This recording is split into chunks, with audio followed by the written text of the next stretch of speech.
Hi friends, welcome to Pendam's kitchen.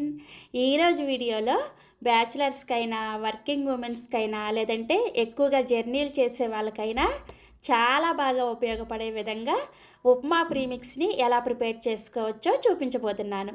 ఇలా prepare చేసుకున్న ఈ ఉప్మా ప్రీమిక్స్ని మీరు బయట అయితే 3 నెలల పాటు, అదే ఫ్రిడ్జ్లో అయితే 6 నెలల పాటు స్టోర్ చేసుకోవచ్చు.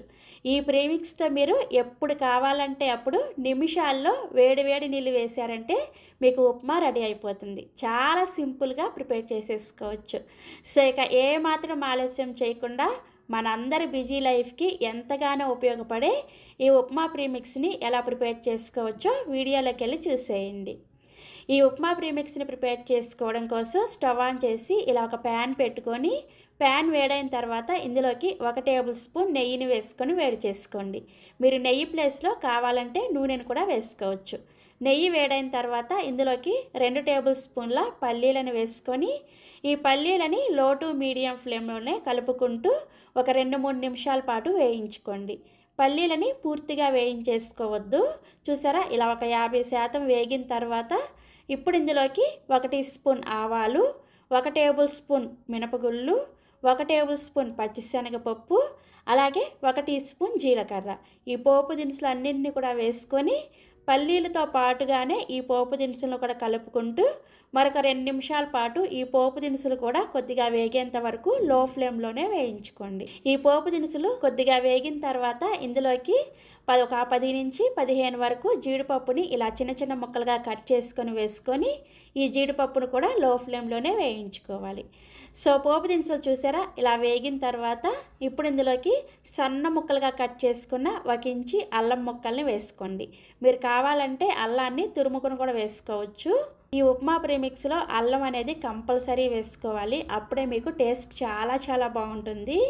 నెక్స్ట్ ఇందులోనే 4 ఎండుమిర్చిని ఇలా చిన్న చిన్న ముక్కలుగా కట్ చేసుకొని వేసుకొని ఈ అల్లం పచ్చివాసన పోయి కొద్దిగా వేగేంత వరకు లో ఫ్లేమ్లోనే వేయించుకోవాలి. సో అల్లం ముక్కల్ని కూడా వేయించుకున్న తర్వాత ఇప్పుడు ఇందులోకి 4-5 పచ్చిమిర్చిని ఇలా బాగా చిన్న చిన్న ముక్కలుగా కట్ చేసుకొని వేసుకోండి. నెక్స్ట్ ఇందులోనే 2 రెమ్మల కరివేపాకును కూడా ఇలా చిన్న చిన్నగా ముక్కలుగా కట్ చేసుకొని వేసుకొని ఈ పచ్చిమిర్చిని అలాగే కరివేపాకును కూడా క్రిస్పీగా అయ్యేంత వరకు కలుపుకుంటూ లో ఫ్లేమ్లోనే వేయించుకోండి. మనం ఈ ప్రీమిక్స్ని నిల్వ చేసుకోవాలి కాబట్టి ఈ పచ్చిమిర్చి కానీ, లేదంటే అల్లం కానీ, కరివేపాకు కానీ ఏవి కూడా పచ్చిగా ఉండకూడదు, బాగా వేగిపోవాలన్నమాట. లో ఫ్లేమ్లోనే బాగా వేయించుకోండి. చూసారా, కరివేపాకు ఇలా క్రిస్పీగా అయ్యేంత వరకు మనం ఈ తాలింపును వేయించుకోవాలి. కరివేపాకు ఇలా క్రిస్పీగా అయిన తర్వాత ఇప్పుడు ఇందులోకి 2 కప్పుల బొంబాయి రవ్వని వేసుకోండి. నేను ఇక్కడ మెజరింగ్ కప్లో 250 ml కప్పు ఉంటుంది కదా, ఆ కప్పుతో 2 కప్పుల బొంబాయి రవ్వని వేసుకుంటున్నాను. మీ దగ్గర ఇలా మెజరింగ్ కప్ లేకపోతే మీరు మంచినీళ్ళు తాగే గ్లాస్ ఉంటుంది కదా, ఆ గ్లాస్ కూడా 250 ml ఉంటుందన్నమాట. ఆ గ్లాస్తో 2 కప్పుల బొంబాయి రవ్వని వేసుకోవచ్చు. దీన్నే ఉప్మా రవ్వ, సూజీ అని కూడా అంటారు. మీకు కేజీల్లో చెప్పాలంటే ఒక 1/2 కేజీ వరకు ఉంటుందన్నమాట. ఇలా బొంబాయి రవ్వని వేసుకొని ఈ రవ్వని కూడా లో ఫ్లేమ్లోనే కంటిన్యూగా కలుపుకుంటూ కొంచెం లైట్గా రవ్వ రంగు మారి మంచి సువాసన వచ్చేంత వరకు మాడిపోకుండా దగ్గరే ఉండి జాగ్రత్తగా వేయించుకోండి. సో రవ్వ చూసారా, ఇలా చక్కగా వేగి మనకి రవ్వ అనేది రంగు మారుతూ ఉంటుందన్నమాట. ఈ టైంలో ఇందులోకి రుచికి సరిపడా ఉప్పుని వేసుకోండి. నేను ఇక్కడ 1.5 టీ స్పూన్ల ఉప్పుని వేసుకున్నాను. ఉప్పు చూసుకొని వేసుకోండి, ఒకవేళ తగ్గితే మళ్ళీ తర్వాత కూడా వేసుకోవచ్చు. ఉప్పుని వేసుకున్న తర్వాత రవ్వని ఒకసారి బాగా కలుపుకొని మరొక 2 నిమిషాల పాటు లో ఫ్లేమ్లోనే వేయించుకోండి. రవ్వని ఖచ్చితంగా లో ఫ్లేమ్లోనే వేయించుకోవాలి, అప్పుడే మీకు రవ్వ అనేది మాడిపోకుండా పర్ఫెక్ట్గా వేగుతుంది అనమాట.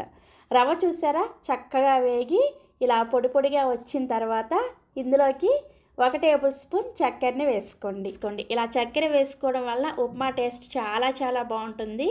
అంతేకాకుండా ఈ చక్కెర వేసుకోవడం వల్ల మనకి ప్రీమిక్స్కి ప్రిజర్వేటివ్గా కూడా వర్క్ అవుతుంది అనమాట. సో ఇలా ఉప్పుని చక్కెరని వేసుకొని జస్ట్ ఒకసారి కలిపేసుకొని స్టవ్ ఆఫ్ చేసేసి ఈ ఉప్మా ప్రీమిక్స్ మొత్తాన్ని కూడా పూర్తిగా చల్లారనివ్వాలి.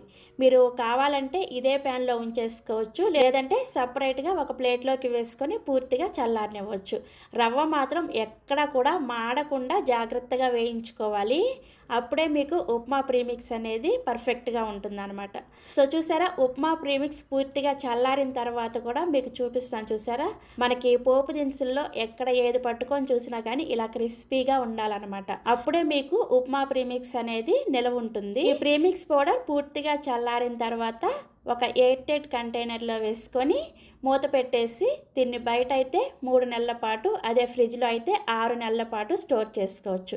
మీరు ఇలా గాజు సీసాలోనే కాకుండా ప్లాస్టిక్ డబ్బాలో అయినా సరే స్టోర్ చేసుకోవచ్చు.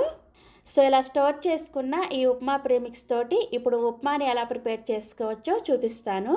ఉప్మాని ప్రిపేర్ చేసుకోవడానికి ఈ ఉప్మా ప్రీమిక్స్లో నుంచి మీకు కావాల్సినంత ఉప్మా ప్రీమిక్స్ని ఒక గిన్నెలోకి తీసుకోండి. నేను ఈరోజు ఈ బౌల్తో ఉప్మాని ప్రిపేర్ చేయాలనుకుంటున్నాను, అందుకని ఈ బౌల్కి సరిపడా ఉప్మా ప్రీమిక్స్ని తీసుకున్నాను. ఈ ఉప్మా ప్రీమిక్స్ని ఒక గిన్నెలోకి వేసుకోండి. నెక్స్ట్ ఇప్పుడు ఒక ప్యాన్ తీసుకొని ఇందులోకి మీరు ఏ కప్పుతో అయితే రవ్వను తీసుకున్నారో అదే కప్పుతోటి 2.5 కప్పుల వరకు నీళ్ళని వేసుకొని ఈ గిన్నెని స్టవ్ మీద పెట్టేసి నీళ్ళని హై ఫ్లేమ్లోనే బాగా మరిగించుకోండి. నీళ్ళు చూసారా, ఇలా బాగా మరుగుతున్నప్పుడు మీరు కావాలి అంటే ఈ ఉప్మా ప్రీమిక్స్ని డైరెక్ట్గా ఈ నీళ్ళలో వేసేసుకొని మీరు మీడియం ఫ్లేమ్లో కలుపుకుంటూ ఉప్మాని ఒక 3-4 నిమిషాల పాటు ఉడికించుకోవచ్చు. మీకు ఒకవేళ టైం ఉంటేనే. మీకు ఒకవేళ అంత టైం లేదు అనుకుంటే ఇలా నీళ్లు మరుగుతూ ఉన్నప్పుడే మనం ముందుగా ఉప్మా ప్రీమిక్స్ని కావాల్సినంత తీసుకున్నాం కదా, ఇందులోకి ఈ మరుగుతున్న నీళ్ళని వేసుకొని ఒకసారి కలిపేసుకొని ఈ ఉప్మా ప్రీమిక్స్ అనేది ఉండలు కట్టకుండా కలుపుకోవాలి. కలుపుకొని వెంటనే ఈ బౌల్కి మూత పెట్టేసి అలా పక్కన పెట్టేశారంటే మీకు చక్కగా 3-4 నిమిషాలకి ఉప్మా రెడీ అయిపోతుంది. ఇంకా మీరు అక్కడ ఉండి ఏమీ చేయాల్సిన అవసరం లేదు. జస్ట్ ఇలా ప్రీమిక్స్ని వేసేసుకొని నీళ్లు వేడి చేసుకొని ఈ ఉప్మా ప్రీమిక్స్లో వేసుకున్నారంటే మీకు ఉప్మా చక్కగా రెడీ అయిపోతుంది. సో ఒక 3-4 నిమిషాల తర్వాత మూత తీసి మీకు చూపిస్తున్నాను. చూసారా ఉప్మా ఎంత చక్కగా వచ్చిందో. ఇక్కడ నేను మీకు దగ్గరగా కూడా చూపిస్తున్నాను. చూసారా, మనం రెగ్యులర్గా చేసుకునే ఉప్మా రవ్వ ఉడికితే ఎలా ఉంటుందో అదే విధంగా వస్తుంది. ఎక్కడా కూడా మీకు టేస్ట్లో కానీ టెక్స్చర్లో కానీ ఏ చేంజ్ ఉండదు. చాలా పర్ఫెక్ట్గా వస్తుంది. ఇలా ప్రిపేర్ చేసుకున్న ఉప్మా మీద మీరు కావాలంటే కొద్దిగా నెయ్యిని వేసుకొని ఈ ఉప్మాని మీరు వేడివేడిగా సర్వ్ చేసుకోండి. చూసారా ఎంత పర్ఫెక్ట్గా వచ్చిందో ఉప్మా. టేస్ట్ కూడా రెగ్యులర్గా ప్రిపేర్ చేసుకునే ఉప్మా టేస్ట్ లాగానే ఉంటుంది. చాలా చాలా ఈజీగా ప్రిపేర్ చేసేసుకోవచ్చు. మీరు చక్కగా హాస్టల్లో ఉండే మీ పిల్లలకు కానీ లేదంటే విదేశాల్లో ఉండే పిల్లలకు కానీ ఇలా ప్రీమిక్స్ని ఒకసారి ప్రిపేర్ చేసి ఇచ్చారంటే 6 నెలల పాటు ఫ్రిడ్జ్లో పెట్టుకొని స్టోర్ చేసుకోవచ్చు. చాలా ఈజీగా మనం ఇంటి ఫుడ్ని బయట కూడా ఎంజాయ్ చేయొచ్చు. సో తప్పకుండా మనందరికి కూడా ఎంతో ఉపయోగపడే ఈ ఉప్మా ప్రీమిక్స్ని మీరు కూడా తప్పకుండా ట్రై చేయండి. ఇంతకుముందు నేను ఇడ్లీ ప్రీమిక్స్ని, అలాగే వడ ప్రీమిక్స్ని, దోశ ప్రీమిక్స్ని, చట్నీ ప్రీమిక్స్ని ఇవి ఎలా ప్రిపేర్ చేసుకోవాలో ఆల్రెడీ వీడియోని షేర్ చేశాను. వాటిని చాలామంది ట్రై చేసి మంచి ఫీడ్బ్యాక్ కూడా ఇచ్చారు. మీలో ఎవరైనా చూడని వాళ్ళు ఉంటే ఈ వీడియో కింద డిస్క్రిప్షన్లో లింక్ ఇస్తాను, ఒకసారి చెక్ చేయండి. సో తప్పకుండా ట్రై చేస్తారు కదా. ట్రై చేసిన తర్వాత మీ ఫీడ్బ్యాక్ని నాతో షేర్ చేసుకుంటూ ఈ వీడియోని మరికొంతమందికి షేర్ చేయండి. అలాగే మరిన్ని Emmy and tasty breakfast recipes కోసం వెంటనే మన ఛానల్ని సబ్స్క్రైబ్ చేసుకోండి. Thank you.